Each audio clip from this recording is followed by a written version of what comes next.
Hello, you are listening to the Natural Healing Show for UK Health Radio.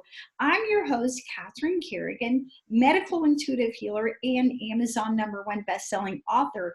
You can find out more about me and my work at catherinecarrigan.com and unlimitedenergynow.com.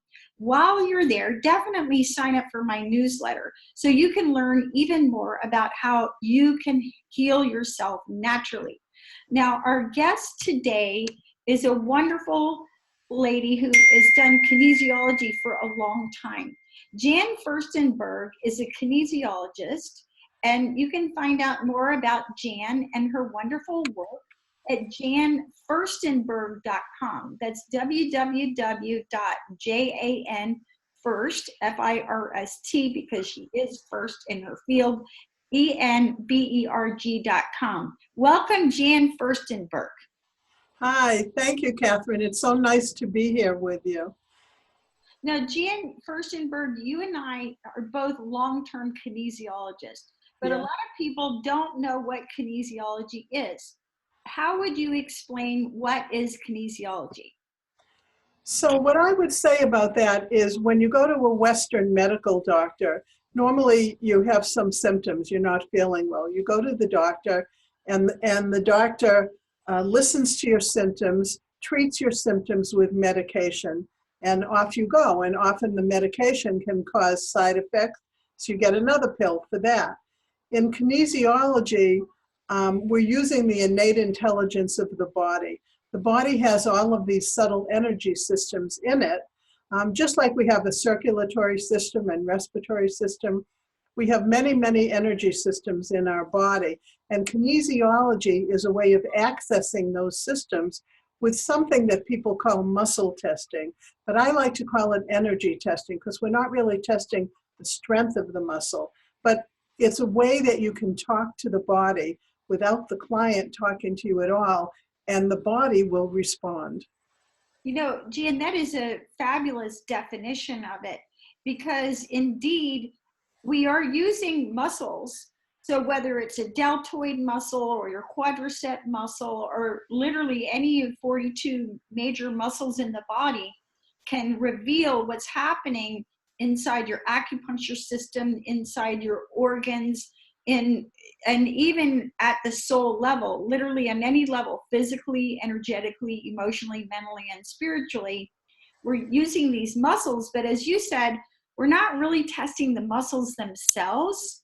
We're testing the energy, because the muscles are revealing how what you think and what you eat and the supplements you take and the drugs that you take are affecting your energy system.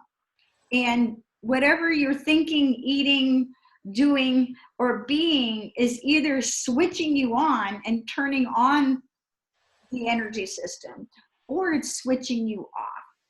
So how would you explain switching on or switching off? What does it mean to be switched on and switched off? Well, I guess the way I would look at it is everything in this world has its own unique energy. Each of my energy is different than your energy. Your energy can affect mine. Mine can affect yours. Even inanimate objects, medication, or anything else that's in our vicinity can affect us in a positive or negative way.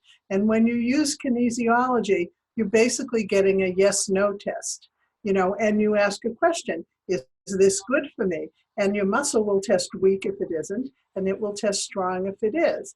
Now, having said that, just doing muscle testing without really having the right training in kinesiology, which unfortunately a lot of people don't, can be very misleading because a lot of things can throw it off. If someone has an intent that they want to like something, like if you're testing a hot fudge sundae and you really want that hot fudge sundae, you're going to test good for it whether you want it or not, because intention plays a role. So there's a lot of complexity in it. You know, I really agree with you. One of the first things that we need to be as kinesiologists to get accurate information, we need to be in neutral. And when we're in neutral, that means we're basically okay with whatever answer that we get. And Dr. David Hawkins, the author of Power versus Force, he said that when I listened to a lot of his lectures, and he said that when he first published his book, Power versus Force, he made an error because he thought everyone can do kinesiology. And what he learned is that you have to be in integrity to do kinesiology, right? So what does that mean to be in integrity? That means that your intention has to be integrous. So you can't be wanting to cause any harm to yourself or anyone else. And you have to be holding in mind the highest good for yourself and others. And you have to be present. You can't be thinking about, gee, I've got a meeting and have to wrap this up in 10 minutes. Yes, you have to be. You have to tell your client to stay neutral also, because they may want it to be a certain way. Yes. And with kinesiology, one of the things we know, kinesiology can be done with two persons. So for example, you or I could muscle test a client with kinesiology. And again, I know how to test up to 42 muscles in the body. I don't usually test 42 muscles, but they're there and you can learn how to test them. But you can also learn how to muscle test yourself. And I know that there's about 12 different techniques that I know of that you can use to muscle test yourself. So whether you're muscle testing someone else or muscle testing yourself, you have to be in neutral, which means, again, that you have to be, totally okay with what the answer is. And both people being tested have to be in integrity. Yes. So if you or I are muscle testing ourselves or on behalf of one of our clients, you and I can get accurate information as long as we ourselves are neutral and the questions that we're asking are integrous. Yes. Right. And the other thing that I like to talk about is when we're asking questions, as you say, Jan, we ask yes or no questions because it's basically a binary response. Your muscle switches on or it switches off.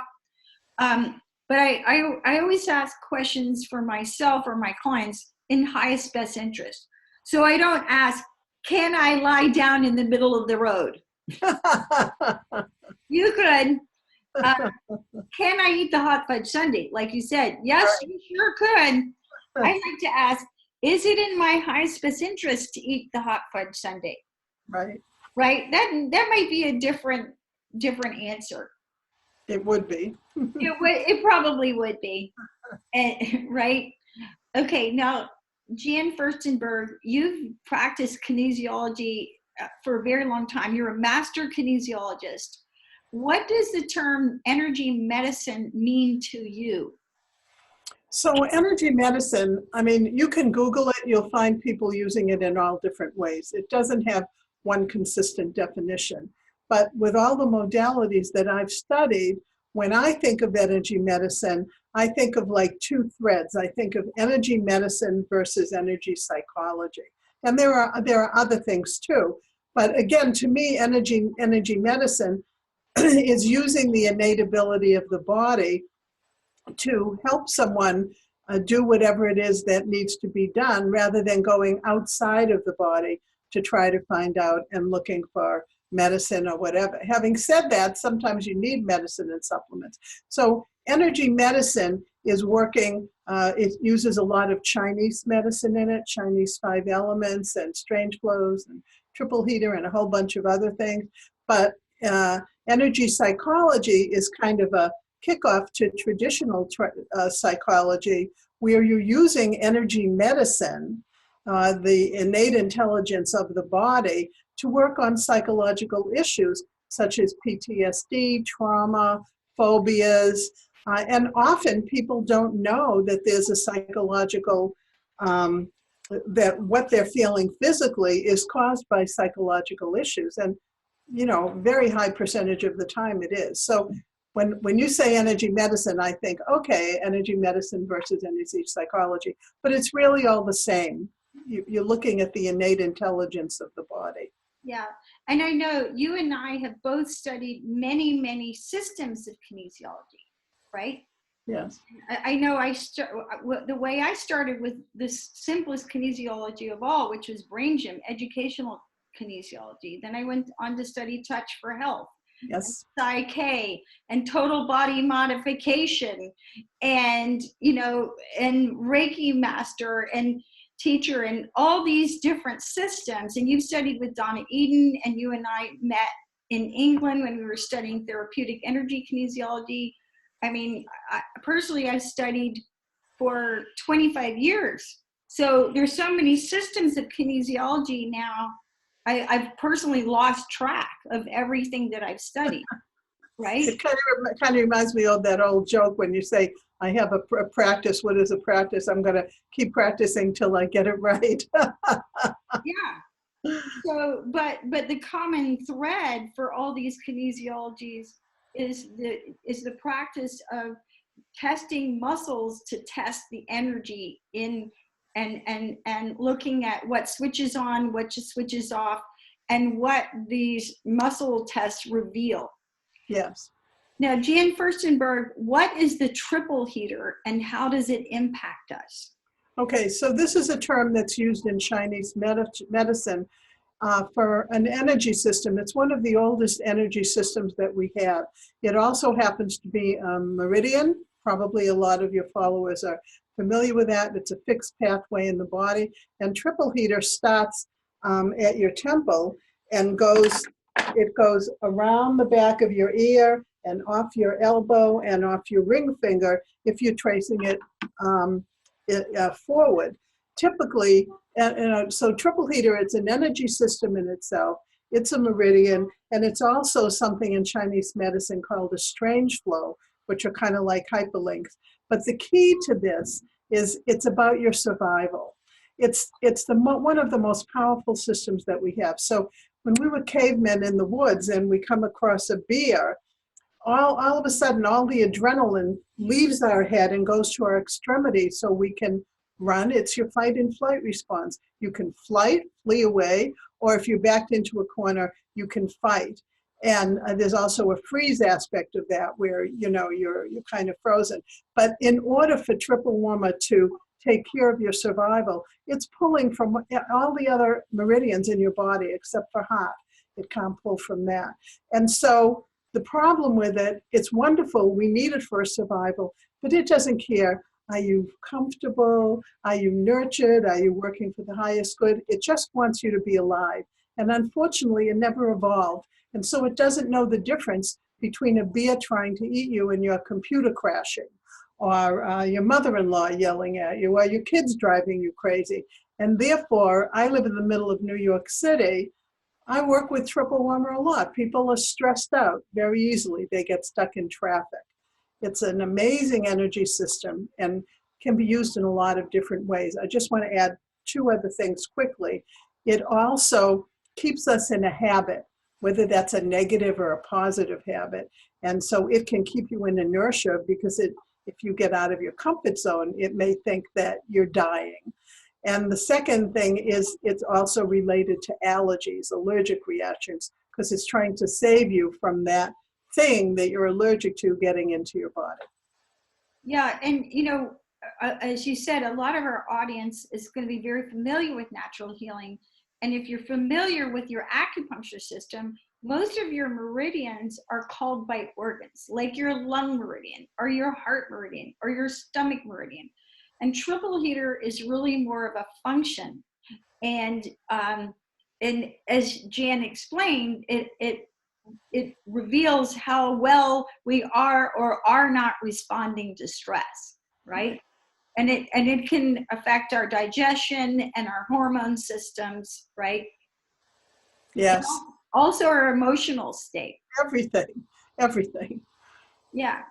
So you said that working in New York City, which anytime you're in a large urban area, whether it's London or New York or Sydney or Tokyo or Munich, right, there's just we're talking about energy here. So there's a very large concentration of human beings in these urban areas. And so from an energetic point of view, we have to learn how to shield ourselves. So why do you think that the triple heater meridian is more active in people who live in urban areas like New York London, Tokyo, Sydney? I'm not 100% sure that it is, because everyone unfortunately has their own programs going on in their head about what stresses them. Someone could be out in the country feeling very lonely and extremely stressed out. But what I'm saying is that living in New York City, the people that I see are quite frequently stressed from the high pace of the city. Everything's rush, rush, rush. They don't often take the time they need to just sit down and breathe and just kind of expend some of that high fire energy that ends up coming up out of us. I wouldn't say it's necessarily more, it might just manifest itself in a different way. Right. And, you know, when you go into adrenal burnout or your digestive fire has been depleted, then you know that your triple heater has been highly stressed for a long time, right? Yes. Right? Yes. So one of my 8 books is called Unlimited Energy Now, and it's all about how to restore your energy, which is such a common problem. Now, we're talking about energy medicine techniques. So Jan, you have so much wealth of knowledge. Can you share for our audience some common energy medicine techniques that we can all practice to eliminate stress? Yes, yes. So I think the most important one, when I was talking about triple heater, what I was saying is all the blood leaves your head. And in Donna's Eden work, there's 2 points on the top of your forehead called the frontal eminences. They're like little bumps. And Donna calls them the oh my God points, because you hear bad news and you go, oh my God, what am I going to do? We automatically go to that point. I saw a really funny video that somebody posted on Facebook of little kids eating broccoli for the first time, and one little baby did it, and she automatically went like this, and I was cracking up, going, all right. So when you're super stressed, one of the best things you can do is to take your middle fingers and just put them on that bump in the middle of your head. And if you take your thumb and put it near the front of your ear, that's a triple heater point. And it's very easy to do this. If you're at work and you're at a desk, you can just take your elbows and put them on the desk and rest your hands in your face. And if you do that and close your eyes and just breathe in with your nose, out with your mouth very quietly for about 2 minutes, that stress is going to dissipate very quickly. You can actually feel your fingers throbbing against the points in your head from the acupressure points. Yeah. Now in Brain Gym, we call those your positive points. And in Touch for Health, they're related to your stomach meridian. So when you, like Jan said, when you hold those points, and for our audience who's listening and can't see Jan, you're basically putting your hands in the middle of your forehead. Right. And you just hold the fingers gently there as if you were holding a butterfly wing. It's not a hard, forceful hold. It's a light hold. And you just wait till you feel the pulse. And what's happening from a physical point of view is the energy is being redirected to the frontal lobes of your brain. And when the energy is in the frontal lobes of your brain, you're producing your own GABA, which is gamma aminobutyric acid, which is a neurotransmitter that calms you down, your serotonin, which is happy, feel good. And when you're in the frontal lobes, you're accessing the higher reasoning center so you can think logically and get out of fight or flight. And the other thing, I don't know if I said, if I didn't, I omitted it, it brings the blood back up to your head, because when you're in fight and flight, it leaves your head to go to extremities. Just holding those points will automatically bring the blood back to your head. And how long, if a person in the audience wants to do this technique, Jan, how long should they hold the frontal eminences? I would say hold them for a couple of minutes. If you're someone that can feel energy very quickly, you'll feel the throbbing between your fingers. The other thing that's really good to do after that is just to rub your hands together and cover your eyes. You don't even have to touch your eyes. And again, just put your cheekbones in the palm of your hand. And that's very comforting and very relaxing. Those 2 things will really make a big difference if you're like about to have a panic attack or something.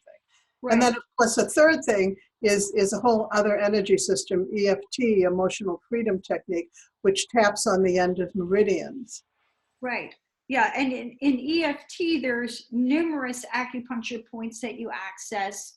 The directions for it are easily available on the internet. You can Google EFT tapping points. And how, if our audience wants to do EFT, because it's, again, so simple, what are some of the directions? How would you recommend that they go about using EFT? Okay, so what I would say is, first of all, there are a million different ways and variations that people have. There's no one right way. Basically, when you're tapping with EFT, you're tapping on the ends of meridian points. And you're tapping on that fear center. And let me just say, the concept behind it is, most people think if you have a trauma, let's suppose you were in an airplane crash and you survived, they think, okay, two things happen. You had an airplane crash, number one, and number two is you're traumatized. And EFT says, no, there's really three things. You had the airplane crash, it caused an imbalance in the energy in your system, and that imbalance caused the trauma.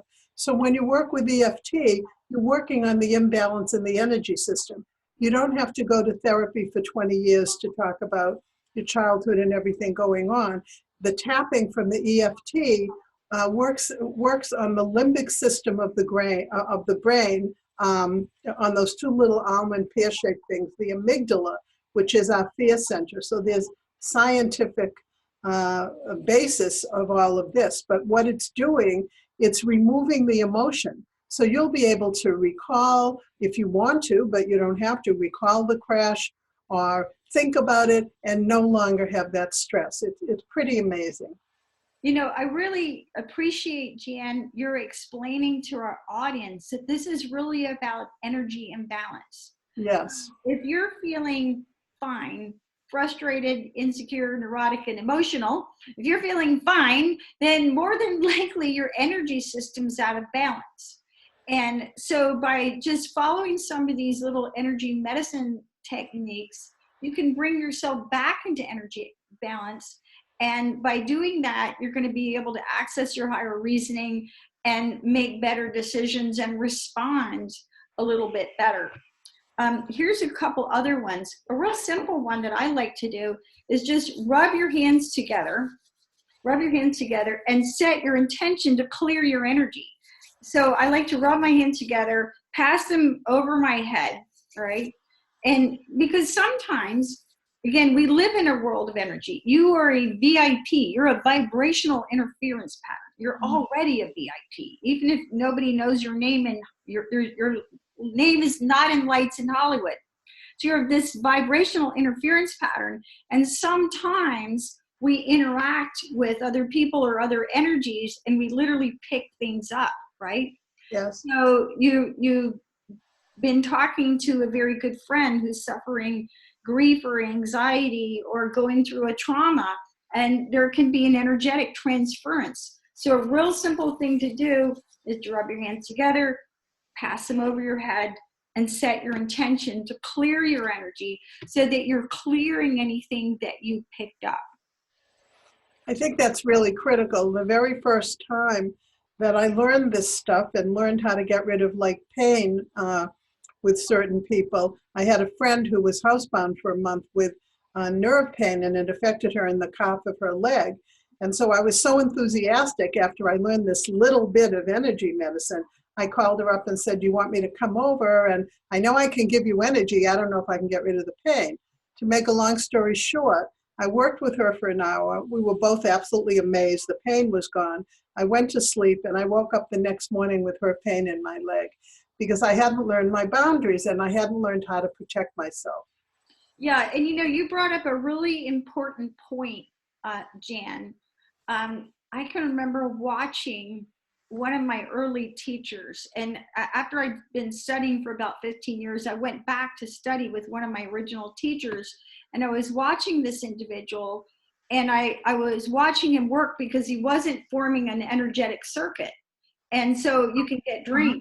So one of the things when you practice kinesiology, it's not enough just to learn the techniques, to learn just how to muscle test, because it's not that hard. You can teach someone in about 5 minutes. but you do want to learn how to protect your energy so that you do not take on anything from anybody, right? Right. And that's a whole, we could have a whole We interview. have a whole show just on that. Yeah, Absolutely. we could have a whole show on how to protect your energy. But just know that it has to be done. And a real simple thing to do is if you're muscle testing someone else, you have to form a circuit. So if I'm muscle testing somebody in my office, I've got my hand on their knee or my knee is touching them and I say, I'm not trying to get fresh. I have to have 2 points of contact or I get drained. And they say also when you shake hands with people, that's why don't just shake hands like that. Take your other hand and clasp their hand with your other hand so you have that closed circuit. Otherwise, you pick up their energy and they pick up yours. Yes, very good, really, really good point, right? And, you know, since we're talking about shaking hands, let's also talk about hugging. Because my understanding, I mean, who doesn't like a hug? We all like hugs. But the best way to hug someone to balance both of your energy is heart to heart, right? That's a wonderful way, yes. Lovely, who doesn't like a hug? Now, Jan Firstenberg, you know, one of the fascinating things about studying and practicing kinesiology is we develop an acute awareness of about how what we think and feel affects our energy. How would you explain to someone about how our thoughts and our feelings affect our energy system? I think when we're little babies, typically, and again, there is no typical, we all have different backgrounds, but you know, they try to teach us to be good little girls and boys and listen to mommy and daddy and do whatever they want you to do. And you learn certain stories from the people around you, from your parents, from your teachers, like, you know, like being rich is bad, you know, all rich people are selfish, or, I mean, there's 100 different things. Don't show off too much. And so you end up being, you know, afraid to be yourself and be proud of anything, all these sorts of stories. And quite often they're negative because people are trying to keep you in control and you're trying to be the best little person that you can be based on everybody else. And attitude is the most critical thing that, you know, you need an attitude of gratitude. You can have two people that go through the exact same thing. God forbid, they both go through cancer and let's say they both get cured. One of them can see that as the worst possible thing that ever happened to them and now they're in victim mode their whole life.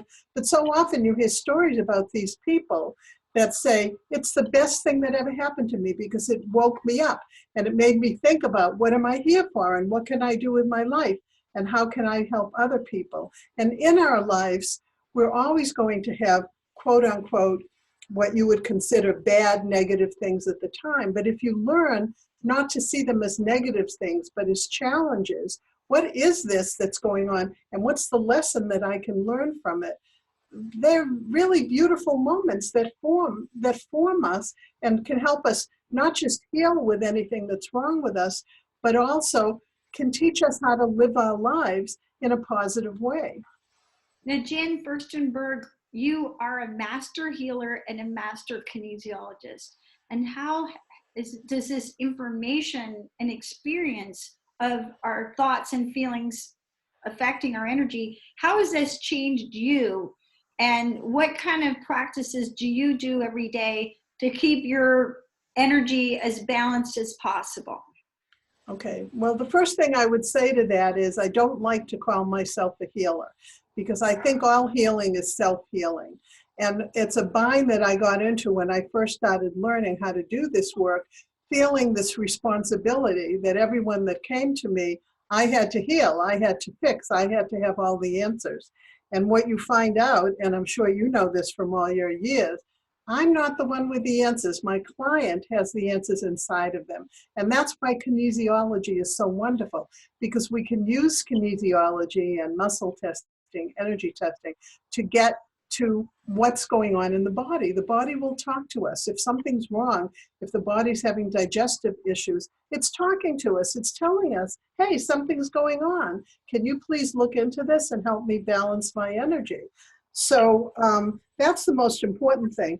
There's all sorts of little things that you can do with energy medicine. Like if you have a stomach issue, stomach meridian starts on the cheekbones. So if you just tap your cheekbones, that's going to help you digest your food.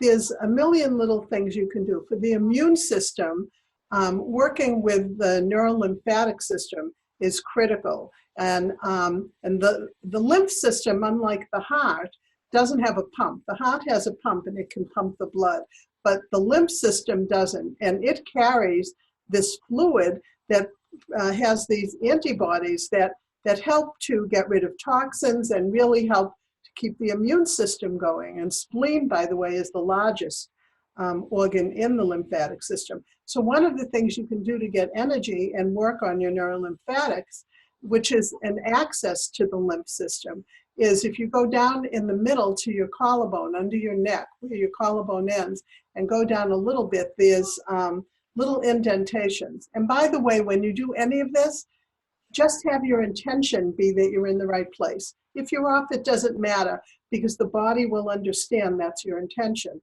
And I like to cross my hands, because crossing is another thing, crossing energies.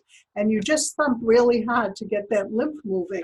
And you breathe in with your nose, like you're smelling a rose, and out with your mouth like you're blowing out a candle. And you've already, this is K27, it's the 27th point on kidney meridian. It's very powerful. It's sending energy right up to your eyes. It helps your eyes, but it's also getting the lymph moving. And then from there, you can triangle down to thymus and go over there, and then go on the sides of your body. If you were a woman wearing a bra, it would be right under the bra where spleen meridian starts, and it would be where spleen meridian ends, sorry, and it would work on spleen. And now you've really got a handle on your working to get your immune system going. Yeah, and for our audience, I want to encourage you, I published an article about how to do neurolymphatic massage. So if you simply go to Google and put in neurolymphatic massage, Catherine Carrigan, it will take you to an article that explains for free how to do neurolymphatic massage, along with a chart that you can print out. And this is so powerful because this is a simple pain clearing technique that you can use to get rid of pain in your body. And like Jan says, it's going to boost your immune system because it's getting the lymph system moving. It's going to help your detoxification system, and it's going to help your energy. So just Google neurolymphatic massage, Catherine Carrigan. Now, Jan Firstenberg, and I do consider you a master healer. You're just too humble to admit. And I agree with you. All healing is self-healing. But, you know, people are coming to us because they want to learn how to heal themselves. They want to be able to access natural healing, right? Yes, absolutely. Yeah. Well, I think they're coming to us where we can use skills that they don't have to teach them how to heal themselves. And I guess this is a big point with me because I'm a serial rescuer from way back where, you know, I thought I had to heal everyone. And if you think about that, it's kind of the height of conceit also to think that I alone, you know, can take care of everything in the world. And I'm not helping that person either because I'm keeping them in victim mode. It's, you know, that story about if someone has no food, you give them a fish or you give them a fishing pole. If you can teach them how to do these techniques, I always give energy homework after someone comes to see me, then they can access the power in themselves. Yeah, and you know, we're talking here about energy medicine. And so I agree, it is not us, it's not me, it's not Jan. But one of the simple things to understand that all illness, all disease is simply slowed down vibration. And once you get that one simple fact that illness and disease is slowed down vibration, then when you, to heal yourself, you literally have to shift the vibration. How do you do that? You balance the energy. You get the energy moving, right?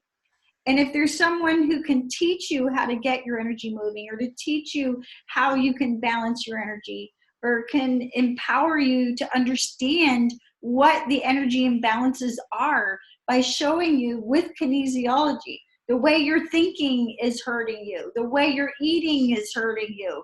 And these foods weaken your system, and these foods strengthen your system. It's very, very powerful information. Yes. Now, Jan Firstenberg, how does worry affect us?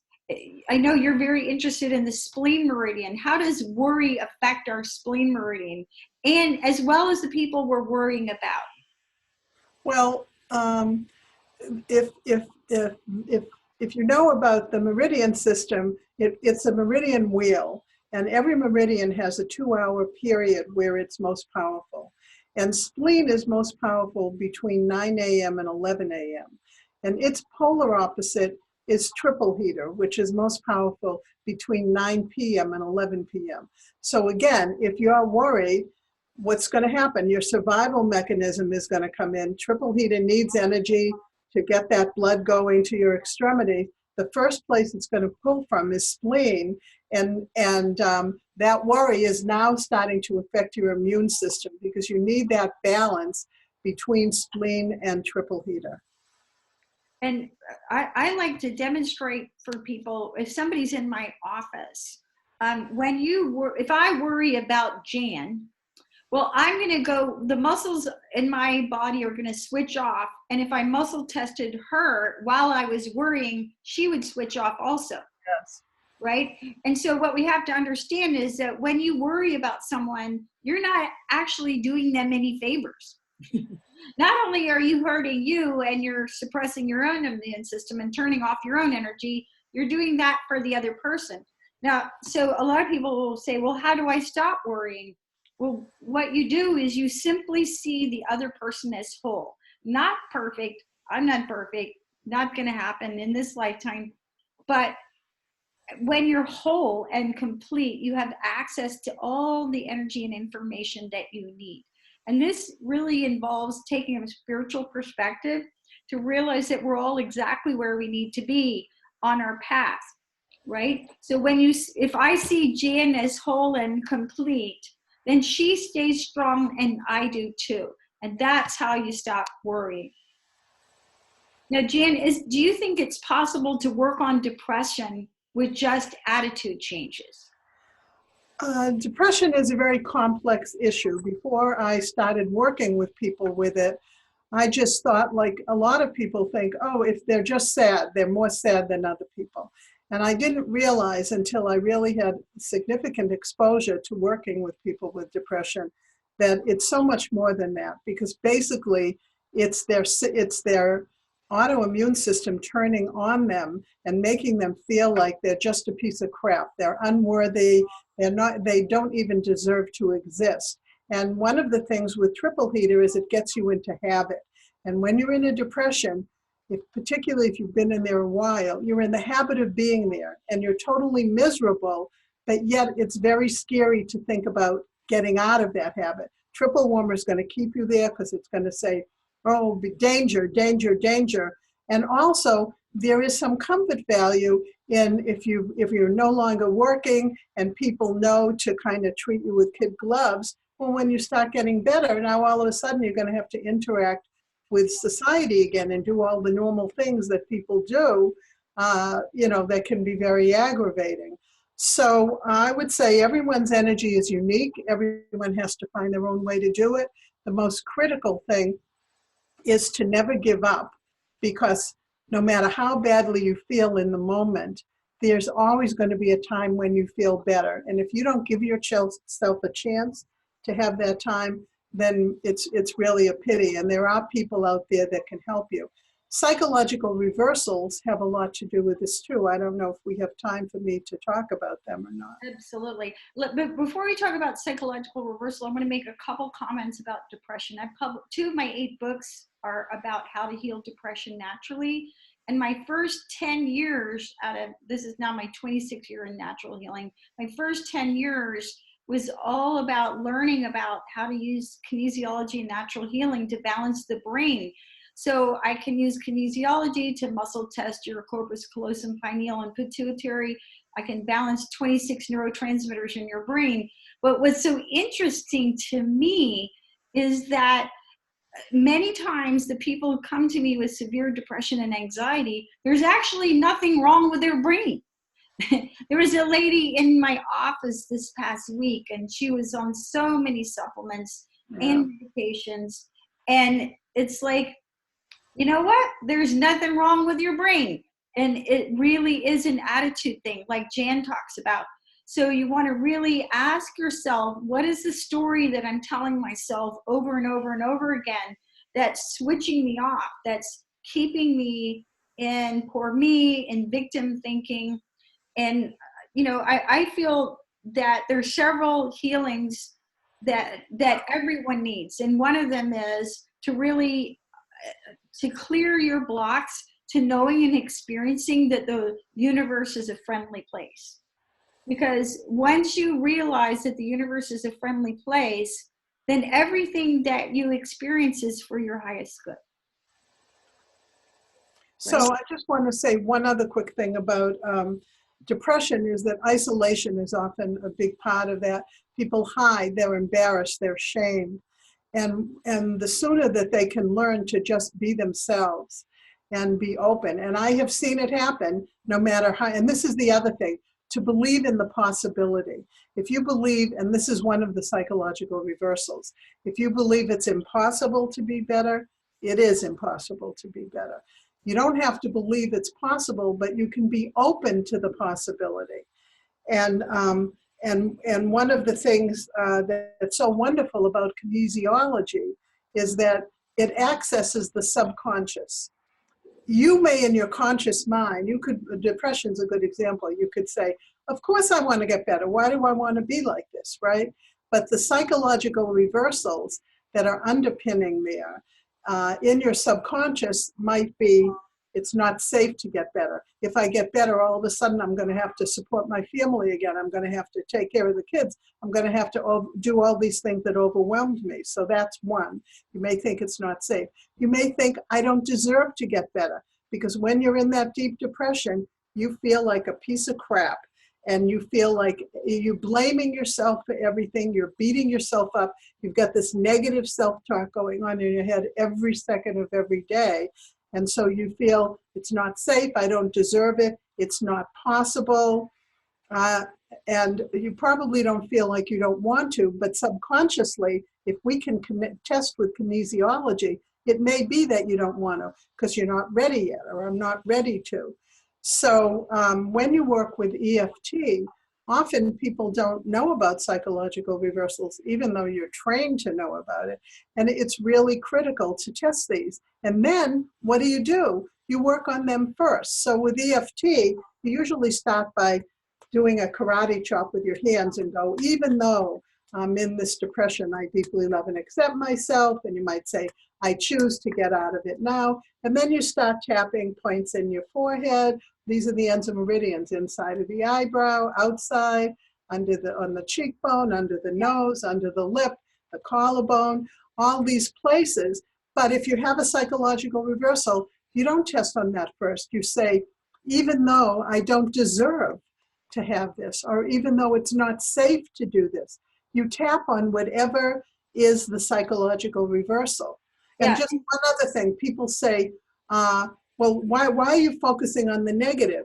Because whether we focus on it or not, that's what's going on in the person at that point in time. Yeah. EFT assumes this is where they are, they're in a negative space. So you tap on the negative. I feel like a piece of crap. I don't deserve this. It's not safe to do this. And then after a round of tapping, when you do this, you can say, even though I feel this, I deeply love and accept myself, but I choose to know I do deserve it. I choose to know I choose to open myself up to the possibility, and then start tapping on your positive choices. Yeah. And for our audience, psychological reversal, simply stated, is when part of your brain wants or believes one thing and another part of your brain believes something else. Now we've all experienced this.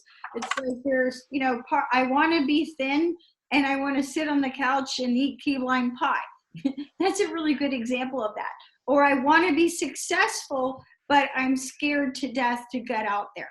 Exactly. So what Jan and I are talking about is with kinesiology, you can use kinesiology to reveal what your subconscious mind is really believing, and the thoughts and patterns, whether they're family patterns, genetic patterns, miasms, whether they're your beliefs or something that you've picked up that's holding you back.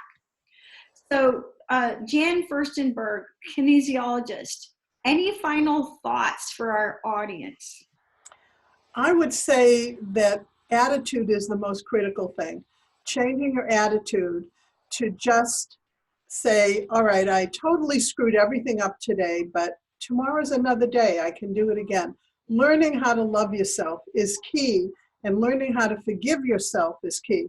No matter what horrible things you think you've done, if you can forgive yourself and accept that you're human, because we've all done things that we wished we hadn't, that's the starting point. And you can do that with kinesiology, with energy medicine, with energy psychology. Or if that doesn't work, find something else that works for you, but never give up and always be open to the possibility that you're going to find something to help you. That's the most critical thing. You've been listening to kinesiologist Jan Firstenberg, who is actually a master healer, even though she's too humble to admit it. She is a rock star. And this is Catherine Carrigan, medical intuitive healer, Amazon #1 best-selling author. You can find out more about Jan and her wonderful work at janfirstenberg.com. Find out more about me at catherinecarrigan.com and unlimitedenergynow.com. While you're there, definitely sign up for my newsletter so you can learn even more about how to heal yourself naturally. And remember, when you fill your mind with gratitude and the most positive thoughts that you can access in any moment, you turn yourself on. And when you switch yourself on, you balance your energy and you feel better naturally. Thanks so much for listening, and we'll see you next time.